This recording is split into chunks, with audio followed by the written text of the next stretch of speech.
Bonjour, je suis Jean-Fils Exalus, je suis à la maîtrise en gestion du développement international et action humanitaire. Je vais vous parler rapidement de l'impact de la pandémie sur le secteur de la santé.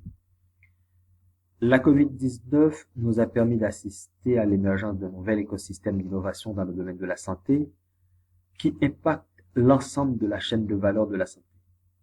On peut citer comme exemple la gestion des données de santé, le financement et le modèle assurantiel, la production des soins et produits de santé, la commercialisation, la distribution physique des produits, la prévention et organisation des soins parmi tant d'autres. Donc, c'est le système de santé de façon globale qui a été impacté par cette pandémie.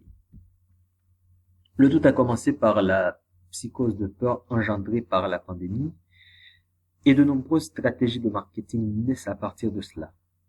D'ailleurs, la COVID-19 est une maladie dont les caractéristiques sont propices à créer de l'anxiété et le caractère imprévisible de la situation, ajouté à l'impuissance, donc sont des facteurs de stress essentiels.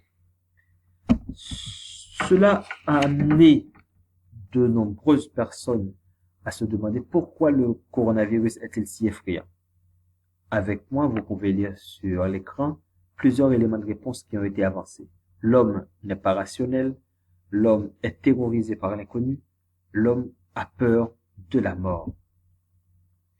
On a assisté à une multiplicité de stratégies de communication, la publicité en particulier, lesquelles visent le changement de comportement de la population, le changement de comportement des patients en utilisant la peur, bien que cela a contribué aussi à aggraver l'état de santé de certains patients atteints de COVID-19. Et nous le savons tous, la peur est un tueur silencieux.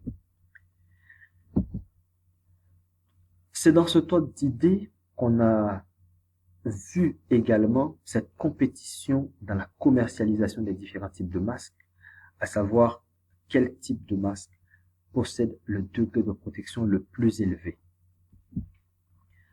En conséquence, entre 2019 et 2020, il s'est produit une augmentation du commerce, comme on peut le constater, avec en rouge l'augmentation pour les différentes catégories de produits pour l'année 2020 et en bleu pour l'année 2019. Donc, si on fait un focus particulier, on le fait sur les produits de protection individuelle qui sont passés de 1,5% en 2019 à 47,2% en 2020.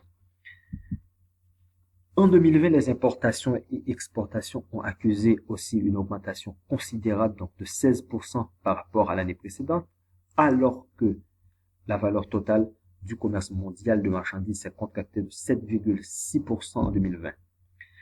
Cette situation a facilité le renforcement et la mise en valeur de plusieurs dynamiques, dont e-santé, e-patient, la télémédecine, les télématiques de santé, de l'intelligence artificielle, etc.